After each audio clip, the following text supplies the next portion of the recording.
I know I got so excited. Then I tried to do it. Very cool.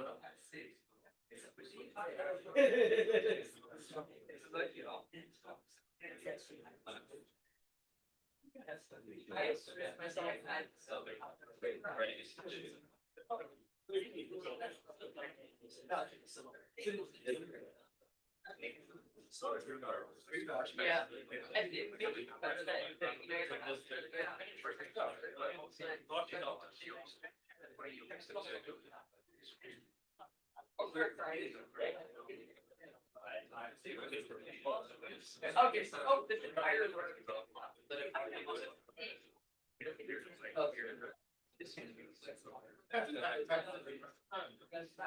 I know.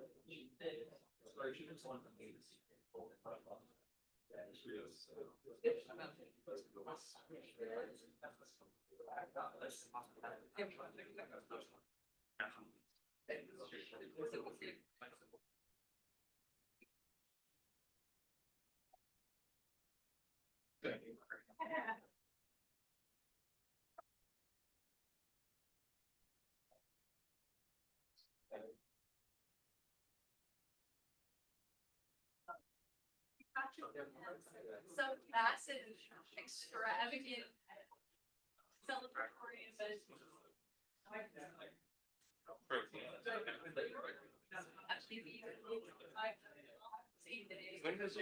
Oh, same thing. Yeah. So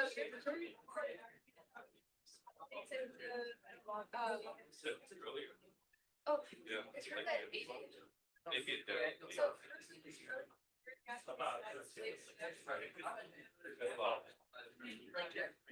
That's great. so many people. We should, yeah. What kind of setup we get you up to? For that, I think. Yeah. Just something.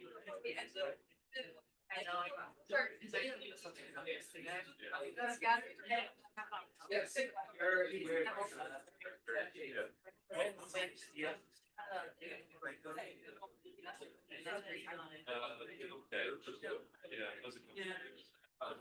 Oh,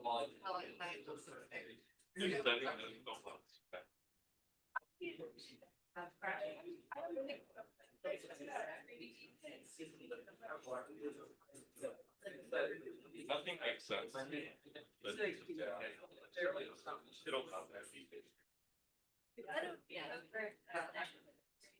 Yeah.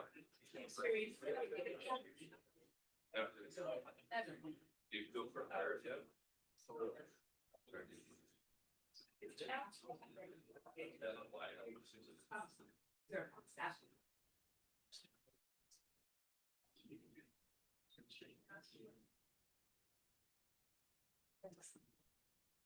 All right, Jill, are we good to go? Yes.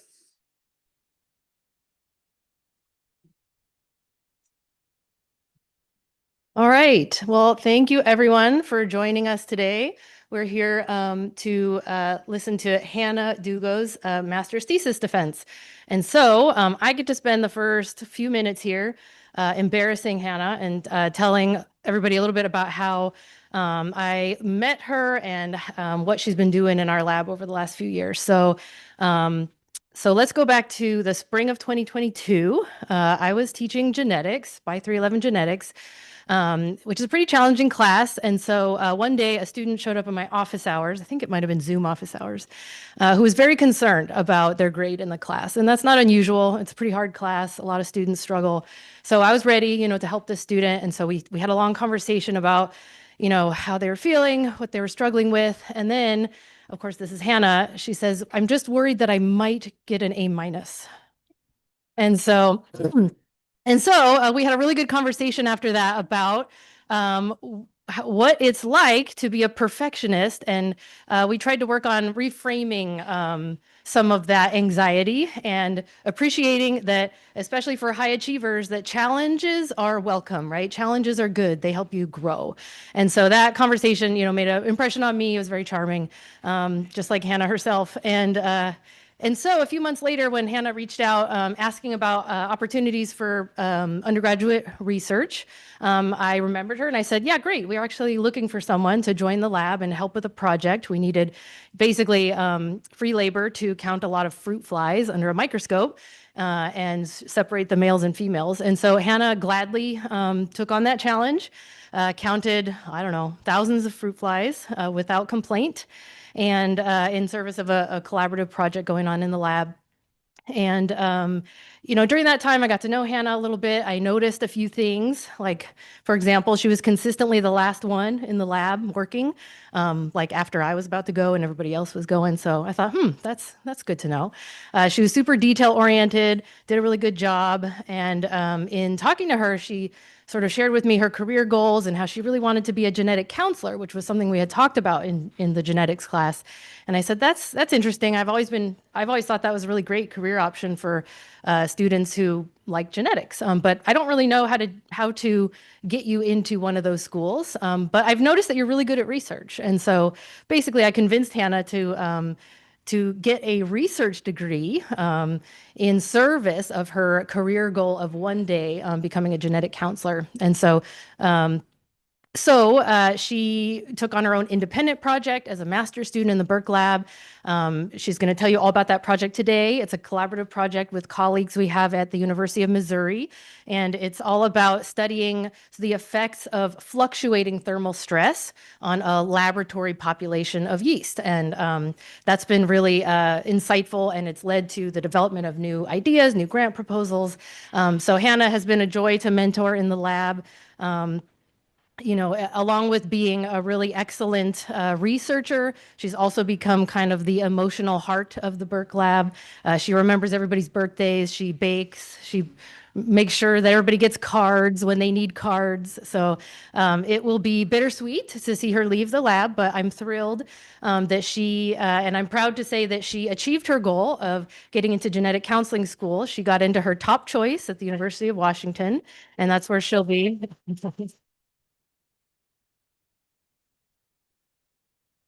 And that's where she'll be starting her new master's program. She's, like the rest of us, just doesn't ever want to quit school, right? In the fall is when she'll start that. So without further ado, I will hand it over to Hannah, who's going to tell us about the research she's been doing in the Burke Lab for the last 3 years.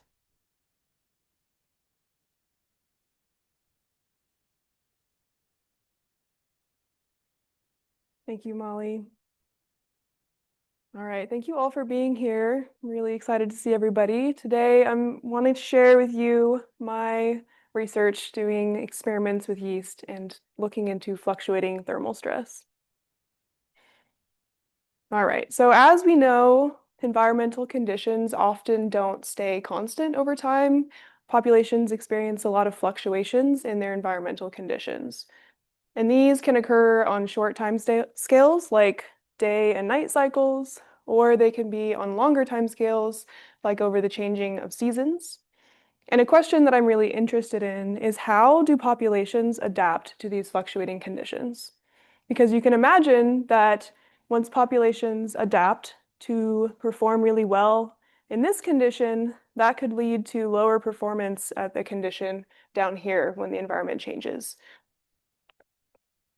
So there are a number of ways that populations can adapt to these fluctuating environments. And the first is changes in allele frequency of that population. So as this environmental condition changes in one direction, alleles that are beneficial might increase in prevalence. And then when the fluctuation goes back down, we can see decreases in that allele frequency. And then this can continue and create this oscillating pattern in allele frequency over time. And this actually has been seen in other studies. So Berglund et al. Looked at Drosophila melanogaster in different orchards and saw that they captured these really big allele frequency changes over time, essentially. And so flies that were adapted to the winter months did really poorly in the summer and vice versa. And that led to this maintenance of genetic variation in the population as time went on.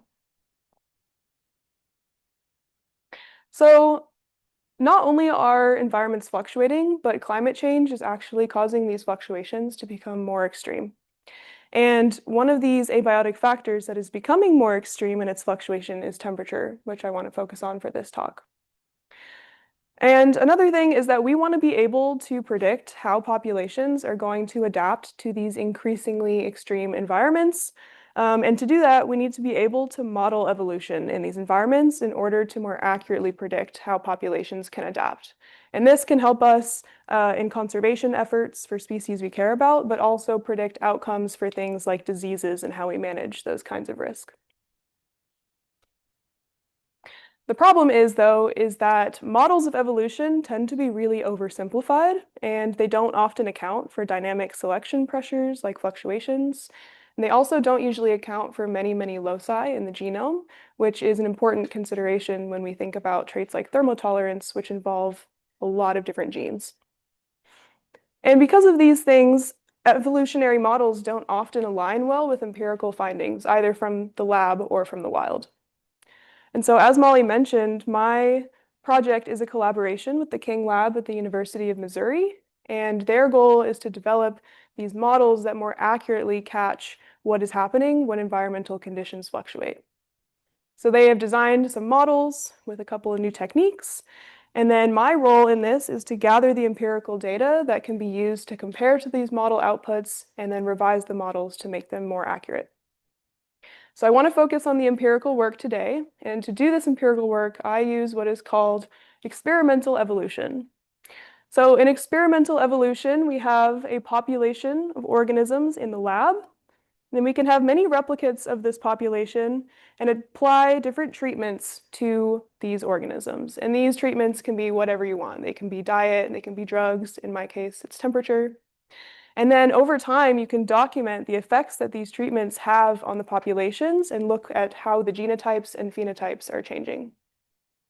And typically in evolution experiments, we use model organisms like fruit flies or bacteria. And in my case, I'm using Saccharomyces cerevisiae, which is yeast. It's a very powerful model system. This is what they look like. They're very cute. They're a eukaryotic microbe. They grow really fast in the lab, so you can get a lot of generations in a really short amount of time, and they're easy to maintain. They're also diploid, which helps us see the effects of things like dominance, and they are able to reproduce sexually in addition to their asexual budding, like this.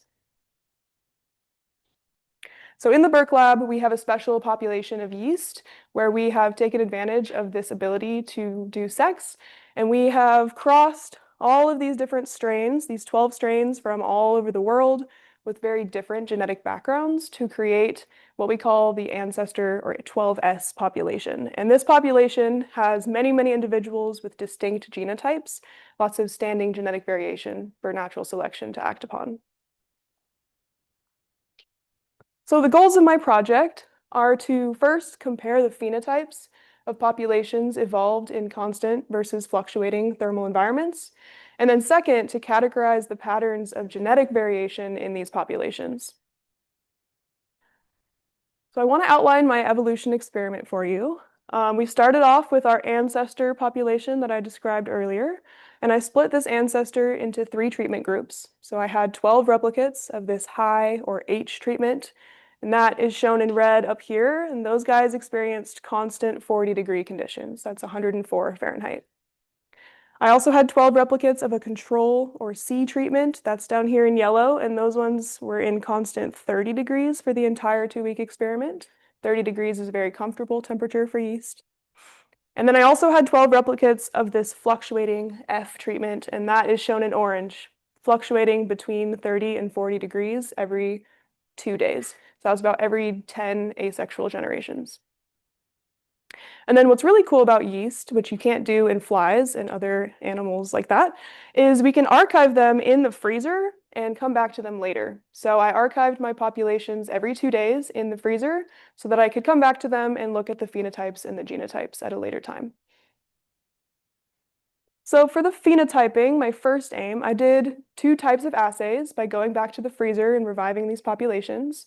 The first type of phenotyping assay is what we call growth curve assays. This is super high throughput. We can test a lot of different samples at once, and it records real-time growth data. And we can look at differences between the treatment groups and over time that way.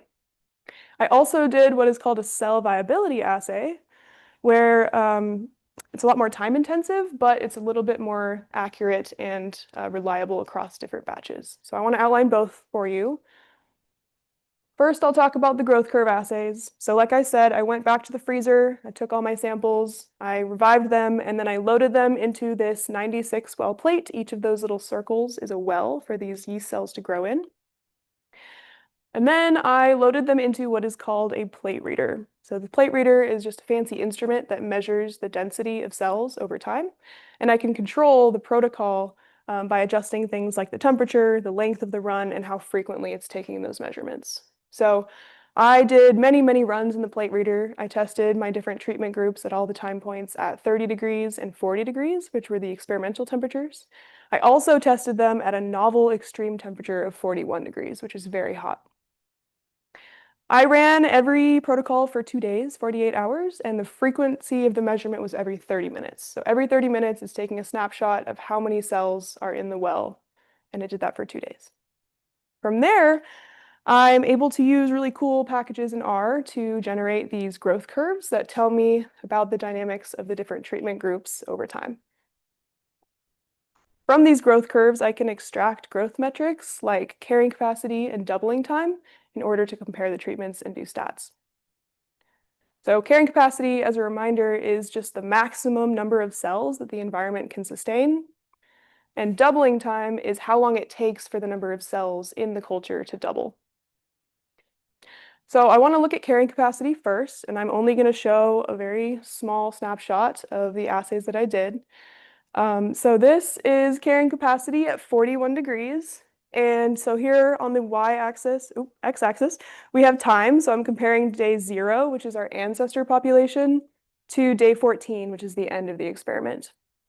On the y-axis, we have carrying capacity. And what we can see is that carrying capacity is significantly higher in the fluctuating and high treatment, the H and F treatments, on day 14 compared to the ancestor. So they get better in their carrying capacity by the end of the experiment. And we don't see that in the control group, which spent the entire experiment length at 30 degrees. And this was really interesting because higher carrying capacity generally means higher fitness. It usually points to more efficiency in how the cells are using their resources in this environment. So that was really exciting to see.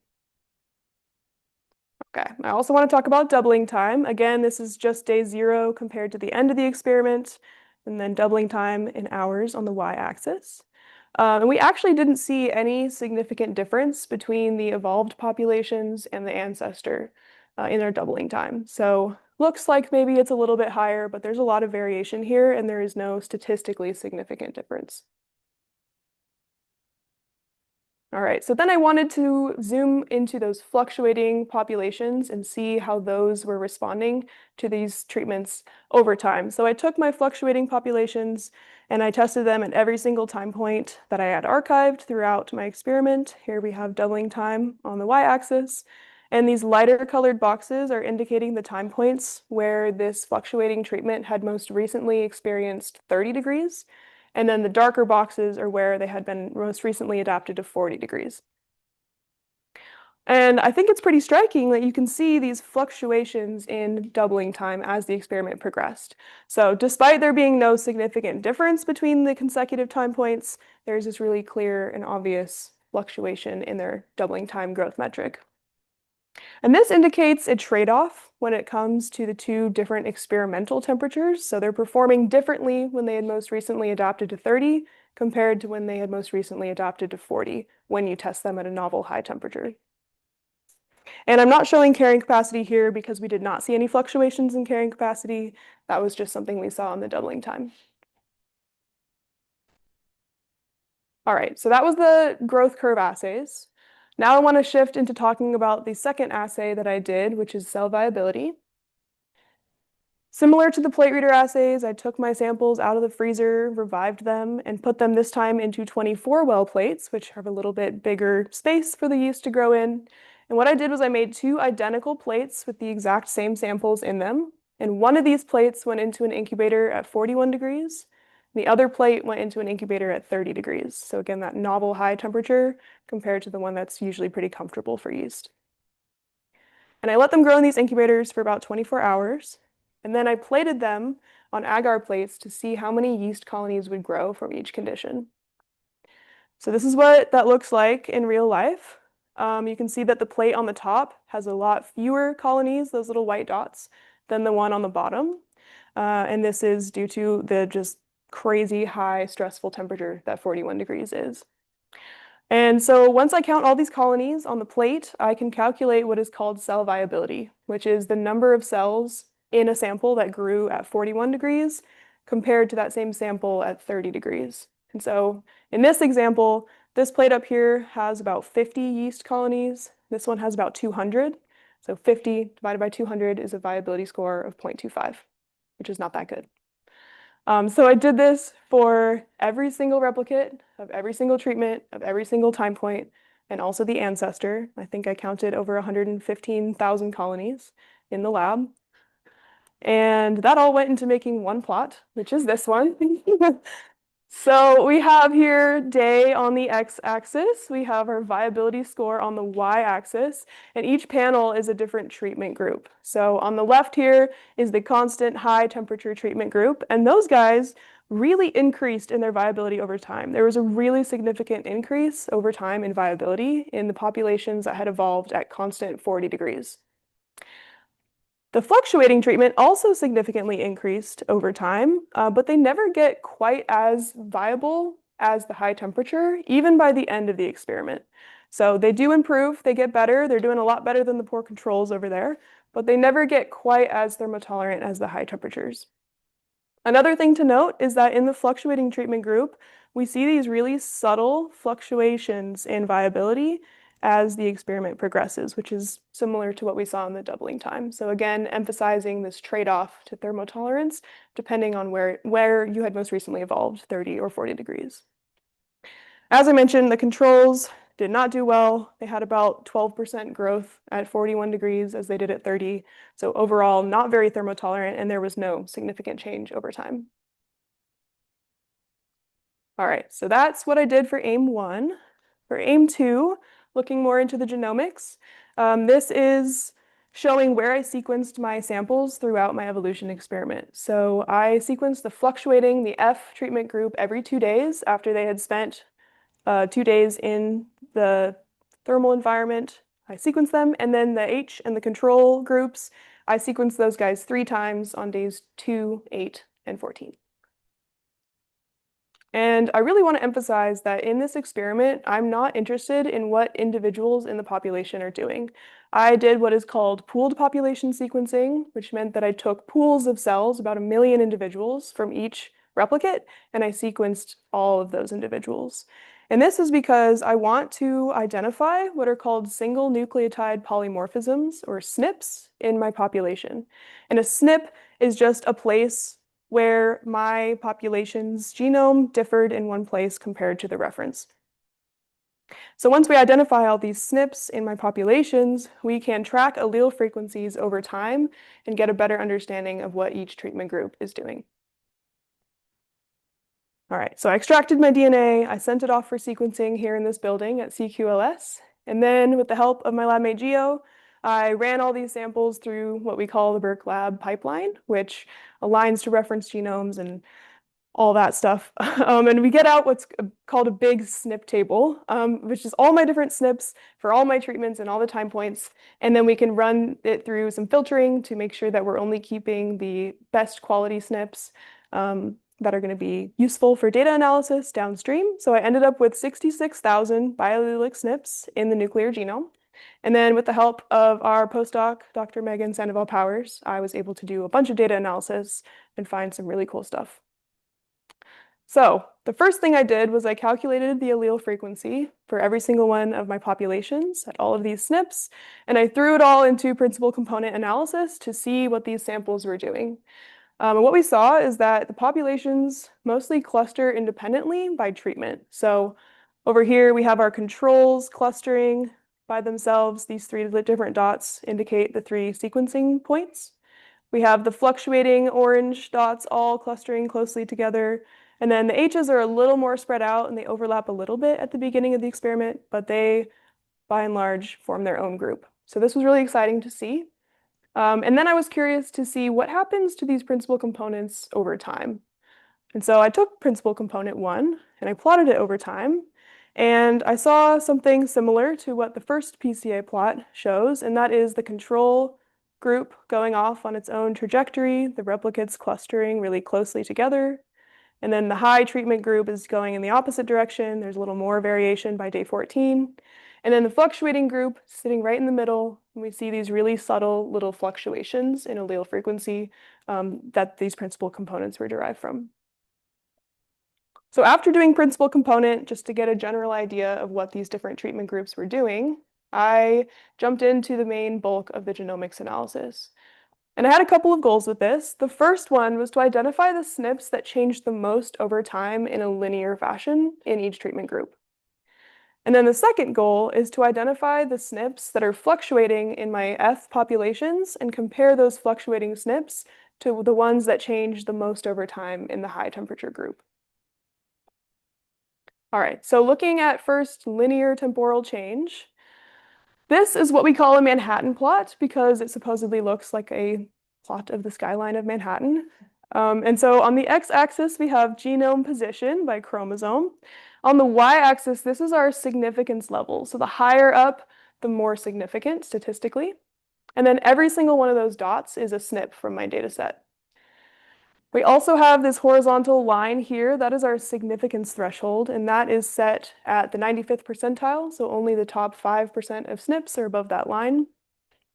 And the colors on all these plots that I'm about to show you indicate which group these SNPs fall into. So all of these red ones on this plot are SNPs that change significantly over time, unique to the H treatment. So as you can see, there are a lot that are bright red above this line, and those peaks go really, really high, which means that these regions of the genome are changing significantly over time. And there are a lot of peaks, which makes sense because thermotolerance, like I said, is a very polygenic trait. There are a lot of genes that contribute to that phenotype.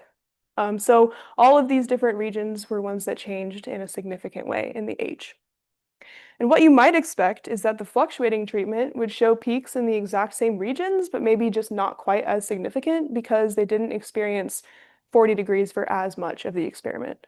But what we actually see is something that looks completely different. So our fluctuating treatment group, the regions that change the most over time in a linear fashion, are completely different loci, different regions of the genome. They're also not nearly as significant as any of the peaks in the H treatment. They don't go quite as high on this plot. And that was also really interesting as well. So one last plot, we showed the control group changing in a lot of different regions. And this is likely just due to lab handling protocols that we do in the experiment. But it's important to include a control so that we can make sure that we're ruling out SNPs that are changing in a significant way just from the lab environment and not from our selection pressures that we're imposing. All right, I lied, there's more plots. This is an upset plot. The numbers on this plot are representing the number of SNPs. So here we have our H treatment, the high temperature treatment. That is showing that we had 3,000, almost 3,000 SNPs in this category, those red SNPs up here. Our control group had 2,800 significant SNPs unique to that treatment group. And then the fluctuating treatment has only about 700 significant SNPs unique to the fluctuating treatment. And then all the other colors on these plots, those are representing the overlaps between two or more treatments. But as you can see, there are very, very few SNPs that overlap between the different treatments in a significant way. In fact, there are only 2 SNPs that are shared between the H and the F treatment groups, which was really surprising.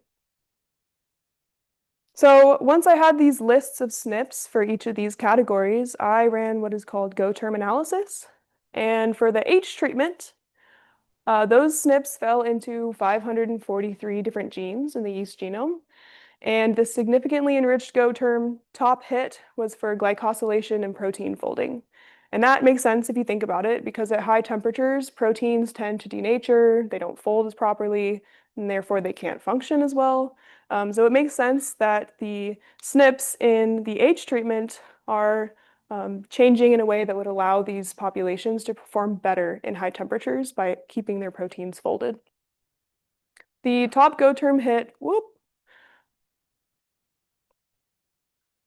for the F treatment was cell polarity and morphogenesis.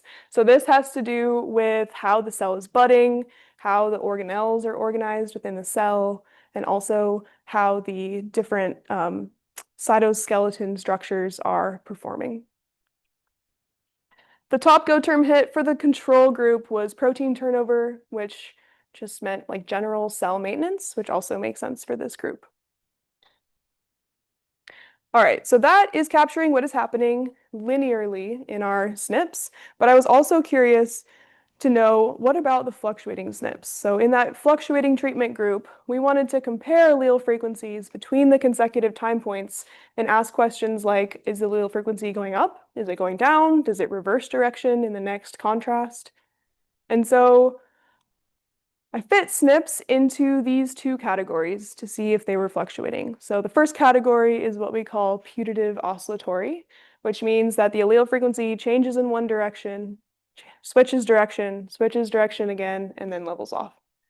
The other category is what we call strict oscillatory, which means that the allele frequency changes direction between every single time point. And so when we looked at all 66,000 SNPs, we saw that 13,000 of the F treatment SNPs fluctuate in a putative oscillatory manner, and a little over 8,800 fluctuate in this strict oscillatory manner. So many SNPs were fluctuating in the F treatment, but the magnitude of change in allele frequency of those SNPs was really small. So a lot of SNPs changing in a very small way makes sense when you think about a polygenic trait like thermotolerance, where a lot of different regions are contributing to the phenotype, rather than a few genes having really large effects.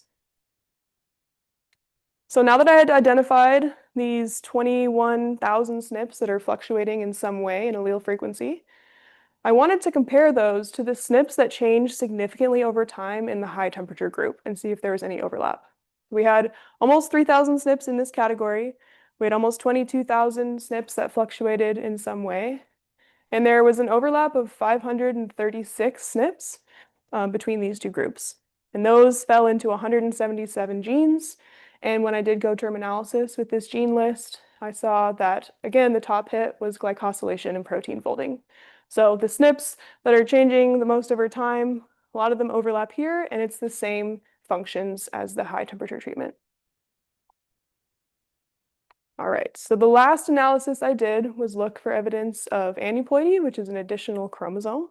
And I didn't mean to look for this, but when I was looking at how even the coverage was, the sequencing coverage was in my different samples, this is what a sequencing coverage plot looks like. So it's kind of like the Manhattan plot where we have genome position on the x-axis. And then instead of significance on the y, now we have sequencing coverage. And when I looked at a lot of the high temperature samples, it looked something like this. And what you'll notice is that this region right here looks really different compared to all the other chromosomes and also compared to the control. And that is chromosome 2. Increases in coverage on one chromosome can indicate an aneuploidy, which is an additional copy of a chromosome. And so I looked into this a little bit more, and I looked at the coverage of chromosome 2 relative to the rest of the genome in all of my different replicates over time. And what I saw is that the coverage of chromosome 2 increases over time in every single replicate in the H population, and that does not happen in the other two treatment groups. We have pretty good reason to believe that an additional copy of chromosome 2 was in the ancestor population and didn't just spontaneously show up in these H treatment individuals, because we've seen something similar to this show up in other Berkelab experiments. And so I looked into chromosome 2 to see what's going on that chromosome. And it turns out there are a ton of heat shock proteins and also genes related to DNA repair mechanisms on this second chromosome of Saccharomyces cerevisiae. And so my hypothesis is that having extra copies of those genes was beneficial to the high temperature treatment group. And so the number of individuals in the population with that additional chromosome increased over time. But we also know that aneuploidy is very unstable. It's typically not a good thing to have an extra copy of a chromosome. And so that is, for that reason, I think we did not see an increase even in the F treatment, which also experienced high temperatures because those transitions back to 30 degrees, the extra chromosome was not beneficial enough to stick around over the 70 or 80 generations. So I thought this was really interesting. I didn't expect to see this, but I think it's just further evidence for this trade-off to different changes on a genome level, and also just further evidence that the H treatment and the F treatment are doing very different things. All right, so to conclude, I saw that selection type, either constant or fluctuating, produced really unique evolutionary outcomes in these experimental populations. And that is seen in the phenotypes where we have much lower thermotolerance in the fluctuating treatment compared to the high, and also in the genomic changes that were very treatment specific, both at a SNP level and at a chromosome level. So as I mentioned before, climate change is making fluctuating environments even more extreme. And my data just provides additional evidence that fluctuating and constant conditions can produce really different outcomes. And so empirical data like this helps improve models of evolution by testing these models and making them more accurately predict how life will adapt to a changing world. With that, I want to thank my wonderful committee for all their feedback and help and flexibility in scheduling this defense. I also want to thank my funding sources for making all of this research possible. Big shout out to the Burke Lab for being the best lab and for constantly helping me brainstorm ideas and help with coding and data analysis and things like that. I also want to thank the King Lab for their feedback on written and oral presentations and just making this master's project bigger than just a master's project. I want to thank the office staff. They thought I was really weird for asking to take this photo in the beginning of the year, but I knew I needed it for my defense. But they truly are like my favorite people ever. From locking myself out of my office a million times to having non-functional autoclaves, they have helped me through everything. And yeah, I just really appreciate all of their help throughout this entire degree. I also want to thank my teaching mentors. Teaching has been a really big part of my graduate experience. So from intro bio to professional development and teaching genetics, I really appreciate all of you guys. And I will definitely be taking the mentorship and leadership skills that I've learned there into what's coming next. Oh God. I did not realize when I did this spontaneous master's degree that I was going to meet some of the best people that I've ever met in my entire life. So thank you for making graduate school fantastic. I'm going to definitely keep in touch with everybody. Thank you so much for your support. I also want to thank my family for making me the scientist that I am today and for listening to all my presentations. Even if you don't know what a SNP is or an allele, I still appreciate you. And I also want to thank Luke for being the best pet dad out there and for letting me explain meiosis and linkage to you to practice for my students. Thanks. Okay. So with that, thank you all for being here and for listening to my talk, and I will take any questions.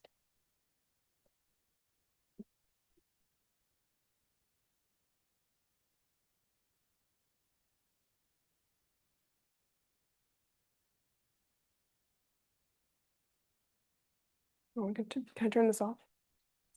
No, leave it on. This microphone, right? Yes. Question? Yeah, anyone has a question? Okay, so if anyone has a question, I'll come pass you the microphone. So the people at home or on Zoom can hear.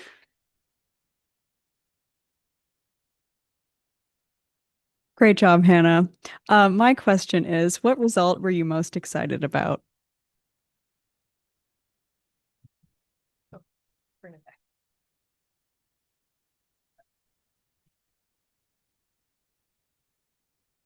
Olivia asked what result I was most excited about.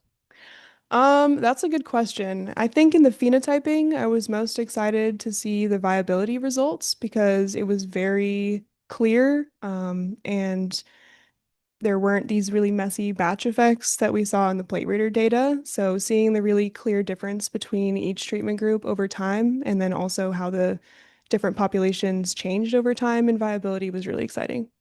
For the genomics, I think seeing the different Manhattan plots and realizing how different each of the treatments were changing over time was really, really cool to see because I was not expecting the F and the H to look so completely different. Good question. You wanna do it? Sorry. My job.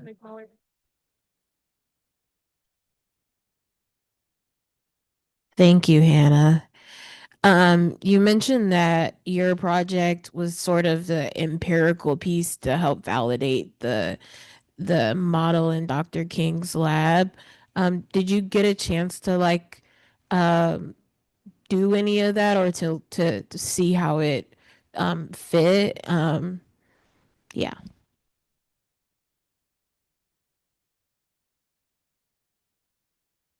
That's a great question, Aisha. Yes, a little bit. So Esdras, who is Dr. King's student who just defended his PhD, one of his chapters was about using this empirical genomic data set to compare to his model outputs. And Esdras saw that the model did pick up fluctuations in allele frequency. So it was really successful in doing that. And then when he compared it to my empirical results, it didn't exactly overlap. So there's more work to be done, but I think he was pretty excited about where that model is right now.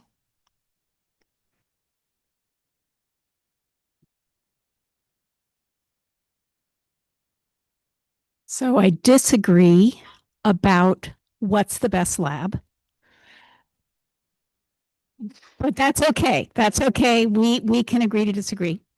Um, Glycosylation is a big thing in Weiss lab. So your results suggesting that that's a big part of the differences that you're seeing is really interesting to me.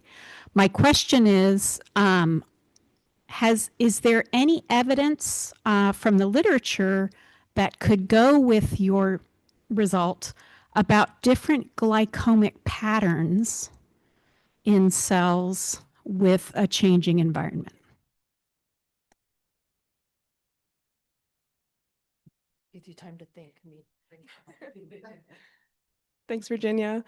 That's a really good question. There is a lot of literature out there about fluctuations in environmental condition and also in thermotolerance. And I haven't seen anything specifically related to your question, but I wouldn't be surprised if there's a lot of literature that does look into it. I think it makes sense that glycosylation would play a big role in thermotolerance specifically and also adapting to many changing components of the environment. But I'm not exactly sure if can't pinpoint a specific paper. But that's a really good question.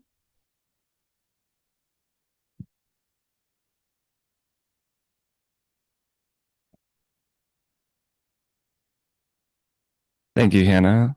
First time at a defense, longtime fan. This is sort of a two-part question. The first is, was there any point during your experiments where you found frustration or difficulty? And then on the flip side, did you ever have kind of an aha moment during your research?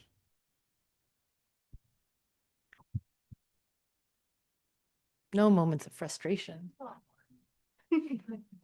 Thanks, Joe. That's a really good question. These guys, major pain to count. I felt frustrated many times when I was counting plates like this. When my plate reader runs would just fail and nothing would come out of that. That was incredibly frustrating. I think anytime you're working with a real live organism, it can be annoying when they don't do exactly what you think they're going to do. So there were a couple of moments of frustration, especially in the lab, but there were definitely way more moments where I was really excited about what I was seeing. And actually, also related to the colony counting, I think it was really exciting to just pull them out of the incubator and see the number of colonies and just the stark difference between the ones in the control versus the fluctuating versus the high temperature that had experienced high temperatures. So it was, yeah, it was very rewarding, and I wish I had taken more pictures to see that the evolution experiments had actually worked and that they had done way better if they had already been able to evolve to high temperatures. So that was definitely really cool to see.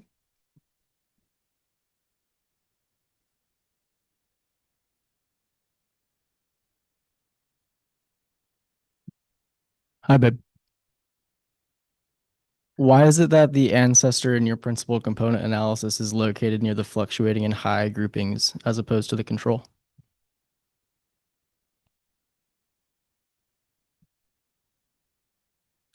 That's a great question. Maybe I can go back to that slide. Maybe it's too much work. But yeah, the ancestor population falls right on top of the fluctuating treatment points rather than closer to the control, which is what you might expect. But I think principal component is just inherently a little bit messy. And just depending on what the algorithm is picking out of the data set, it can be very variable. And the ancestor was also just one replicate, one sequencing replicate, whereas all of the other ones were many, many different replicates. So that might have been something to do with it. But yeah, I'm not really sure why that would be. It's a good question.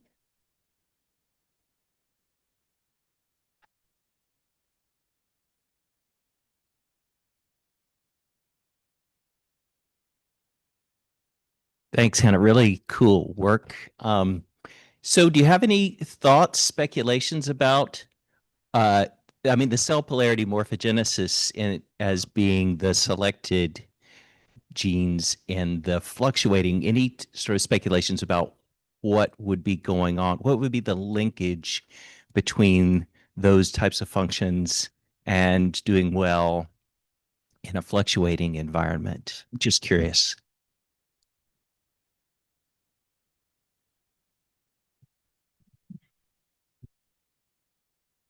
Thanks, John. That's a really good question. I'm not exactly sure, but I think because of the way that the yeast cells are, they have this cell wall, and the way that they bud is in a really specific way off of like a specific pole of the cells. So I'm not exactly sure why that would be changing so much in a linear way in the fluctuating treatment, but my guess is that it has something to do with the way that the cell is doing mitosis and dividing, and then also organizing the different components of the cell within it. So perhaps restructuring the cytoskeleton in a specific way and budding in a certain way makes them more efficient in switching between fluctuating conditions. But yeah, that's a really good question. I want to look more into that too.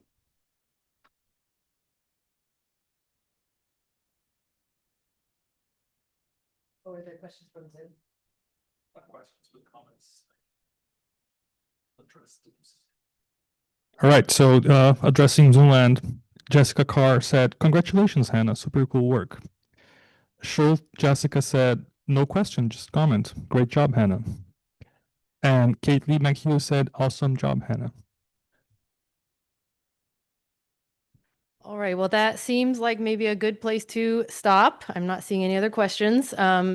So now's the time when we're going to sort of move to the closed door session with the committee, which will not be open to the public, but the outcome of that will be communicated, and maybe some shared treats will happen later.